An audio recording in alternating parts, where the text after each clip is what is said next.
Friends, welcome to back your YouTube channel GSP academy. Friends, आज के इस video में हम लेकर के आए हैं इंटरमीडिएट हिंदी क्लास का जो भी लेखकों का एवं कवियों का जीवन परिचय है उसके बारे में इस वीडियो में हम संपूर्ण जानकारी देने वाले हैं।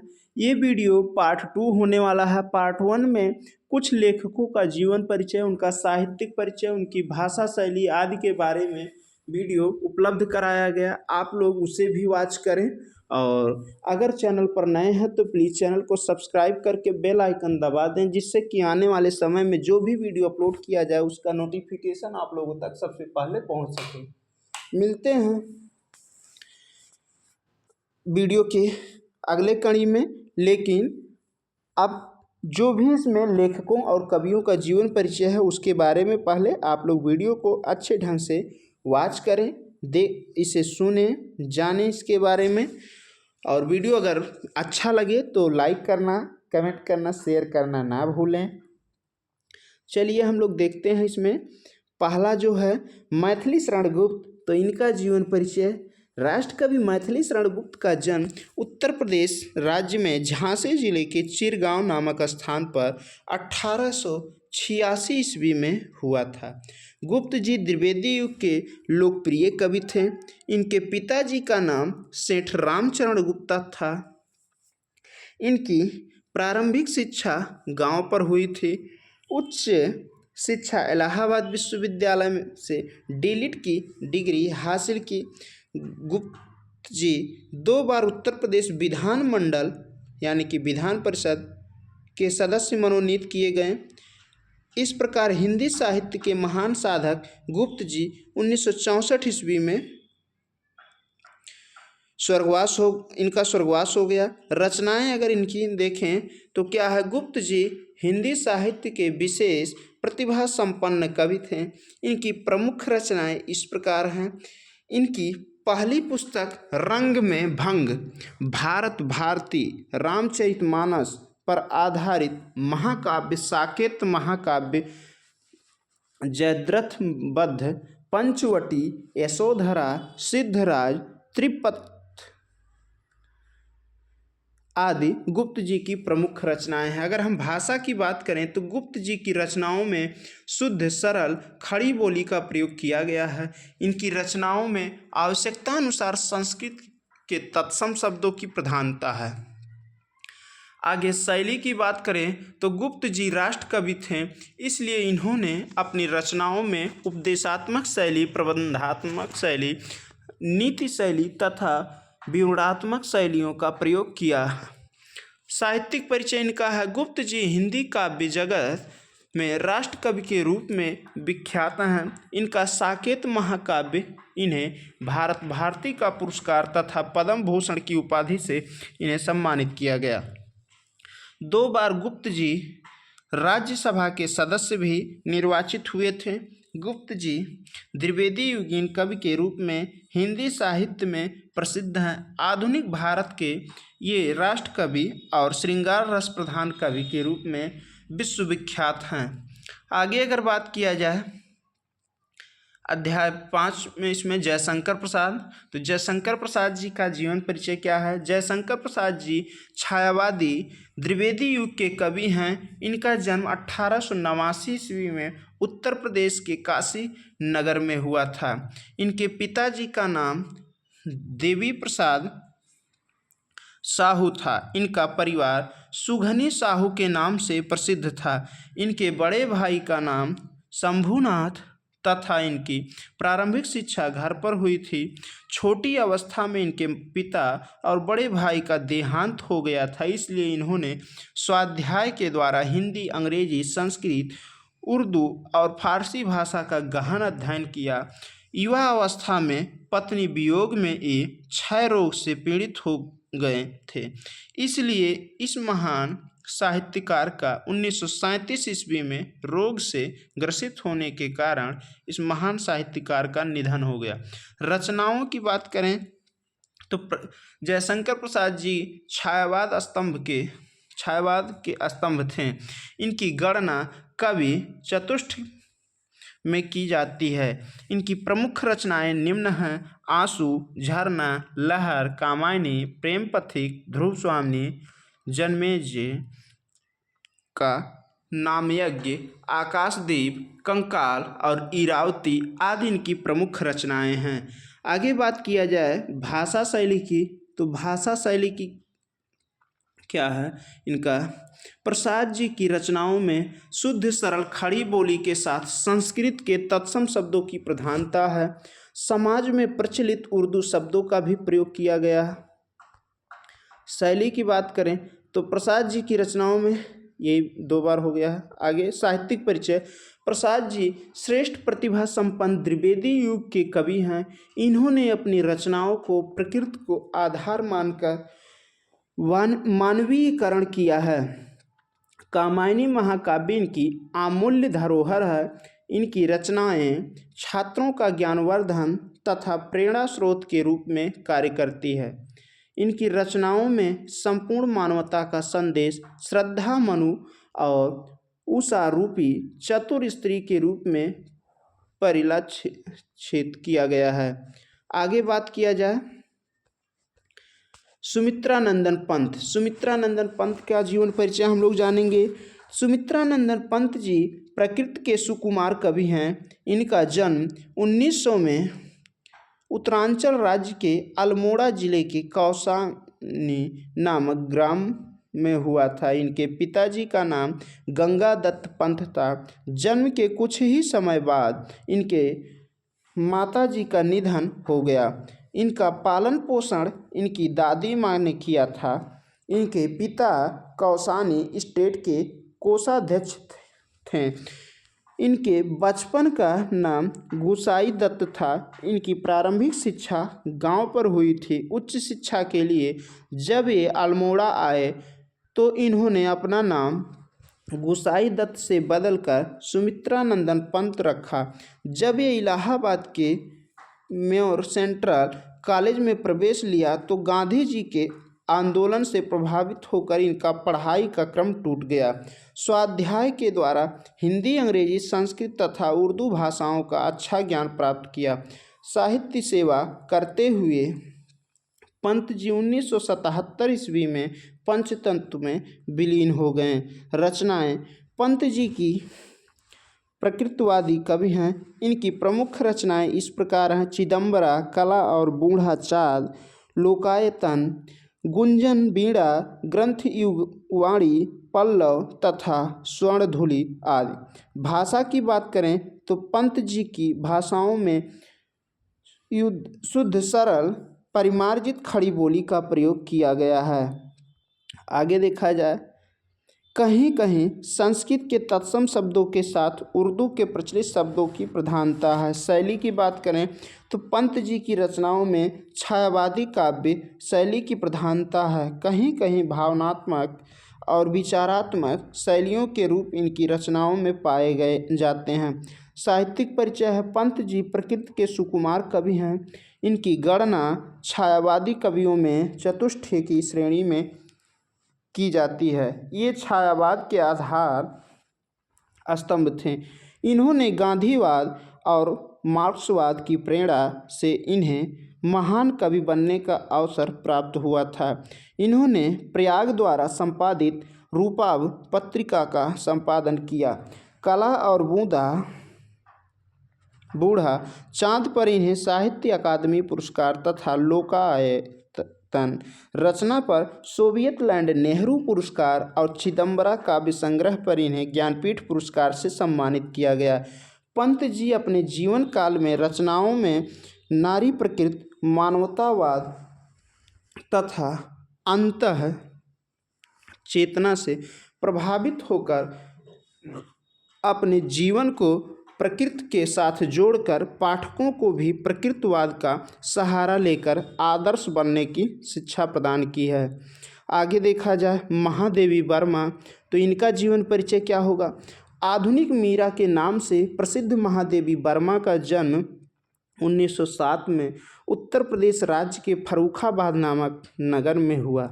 इनके पिता का नाम श्री गोविंद सहाय वर्मा तथा माताजी का नाम श्रीमती हेमरानी था। इनकी प्रारंभिक शिक्षा फर्रुखाबाद में हुई तथा उच्च शिक्षा प्रयाग विश्वविद्यालय से संस्कृत विषय से एमए की परीक्षा उत्तीर्ण किया।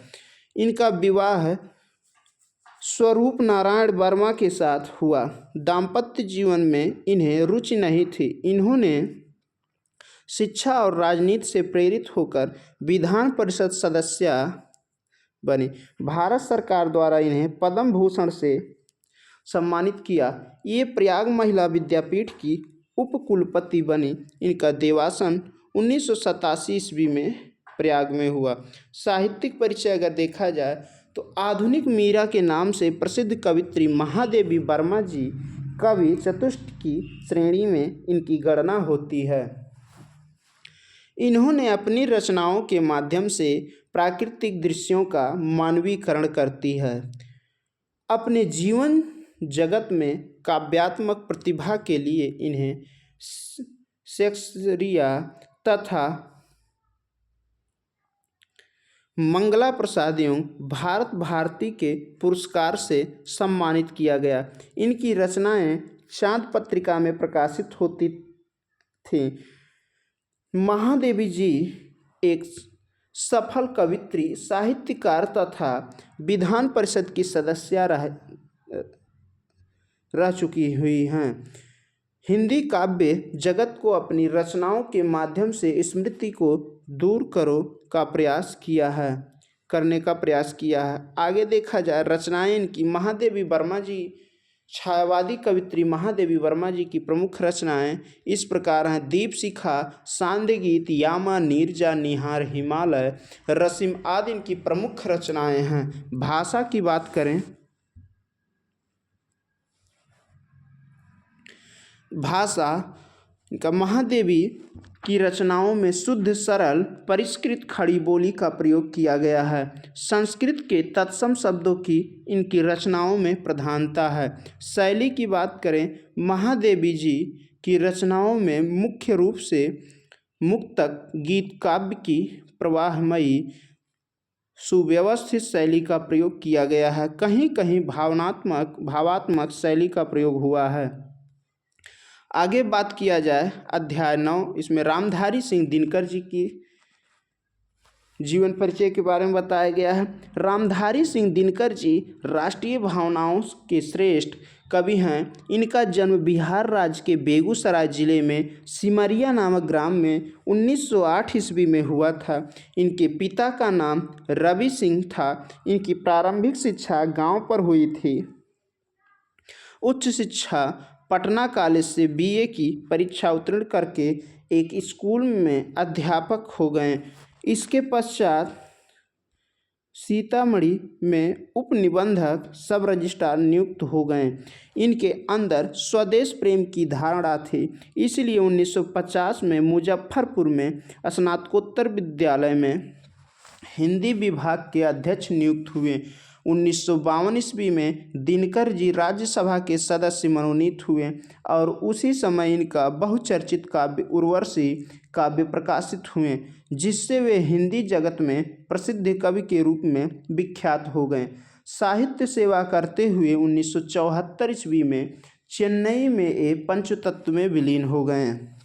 रचनाओं की बात करें तो रामधारी सिंह दिनकर जी हिंदी काव्य जगत के श्रेष्ठ कवि थे। इनकी प्रमुख रचनाएं इस प्रकार हैं। उर्वशी, संस्कृत के 4 अध्याय, अर्धनारीश्वर, परशुराम की प्रतीक्षा, सीपी और शंख हुंकार, रसवंती, रेती के फूल तथा उजली आग आदि दिनकर जी की प्रमुख रचनाएं हैं।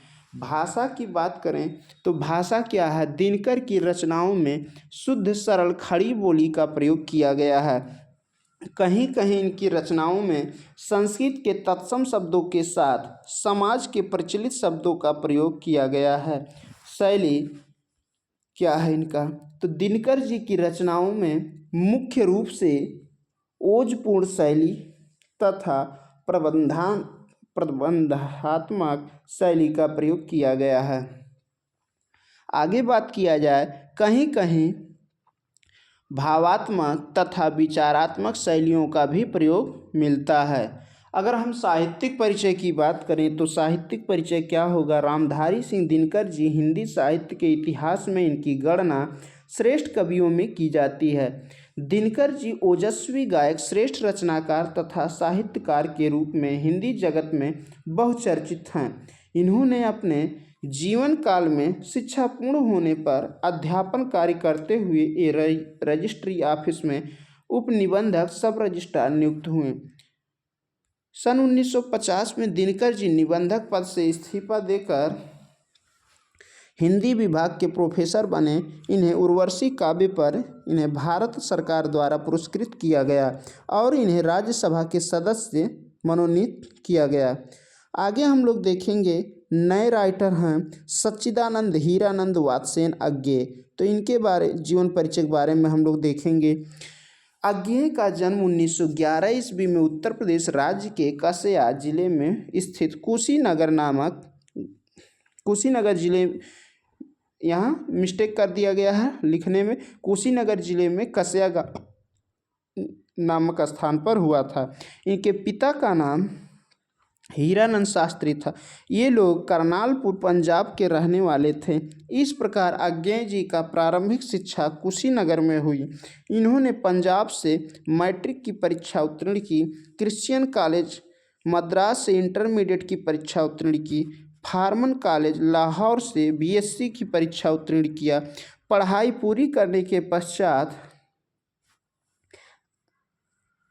अज्ञेय जी सैनिक विशाल भारत प्रतीक, नया प्रतीक, नव भारत टाइम्स तथा अंग्रेजी पत्रिका वाकथॉट एब्रीमेंट्स का इन्होंने संपादन किया। ये कुछ दिनों तक आकाशवाणी में कार्य किए। इनका स्वभाव घुमक्कड़ था। इन्हें भारत सरकार द्वारा ज्ञानपीठ और साहित्य अकादमी पुरस्कारों से सम्मानित किया गया। 1987 ईस्वी में इस महान साहित्यकार का स्वर्गवास हो गया। रचनाओं की बात करें तो अज्ञेय जी की प्रमुख रचनाएं इस प्रकार हैं।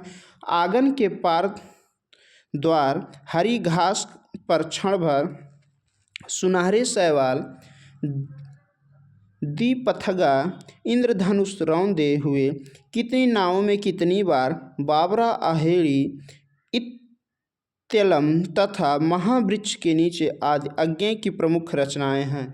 आगे हम लोग बात करें भाषा की तो अज्ञेय जी की रचनाओं में शुद्ध सरल खड़ी बोली के साथ क्लिष्ट एवं संस्कृतनिष्ठ पदावली का प्रयोग किया गया है। शैली इनकी है, इनकी रचनाओं में मुख्य रूप से छायावादी लाक्षणिक शैली, भावनात्मक शैली तथा प्रयोगवादी स्पॉट शैली की प्रधानता है। साहित्यिक परिचय की बात करें तो अज्ञेय जी तारसप्तक के संपादक थे।